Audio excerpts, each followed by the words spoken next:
హైదరాబాద్ లో ఇలాంటి ఫుడ్ నేనైతే తినలేదు, ఉండొచ్చు. ఇప్పుడు విజయవాడలో ఉన్నాం కాబట్టి విజయవాడలో అయితే ఇదైతే స్ట్రీట్ అయితే ఫేమస్ అంట. ఈ స్ట్రీట్స్ అని నేనైతే వెళ్ళిపోతున్నాను అనమాట. లోపలికి అయితే బండి అయితే అవతల పక్క పెట్టిన, పార్కింగ్ లేదనమాట ఇక్కడ. గోదావరి పల్లె బిర్యానీ ఇంకా చాలా అంటే చాలా ఇంకా ఇక్కడ ఒకటి ఏంటంటే చిన్న కప్ లో అయితే మనకైతే టేస్ట్ చేయడానికి అయితే లాక్కొని మరి ఇస్తారు, గుంజుకొని వెళ్ళి మరి టేస్ట్ చేసాక తినమంటారు.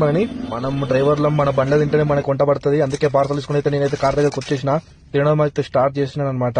నాకైతే చాలా అంటే చాలా బాగా నచ్చింది, మస్తుంది. చూస్తుంటేనైతే మామూలుగా ఉండదు. మీరు వచ్చినప్పుడైతే చాలా అంటే చాలా బాగుంది ఫుడ్ అయితే, 100% బాగుంది. నేను ఎప్పుడు కూడా హైదరాబాద్ లో ఇలాంటి ఫుడ్ నేనైతే తినలేదు, ఉండొచ్చు కానీ నేనైతే తినలేదు.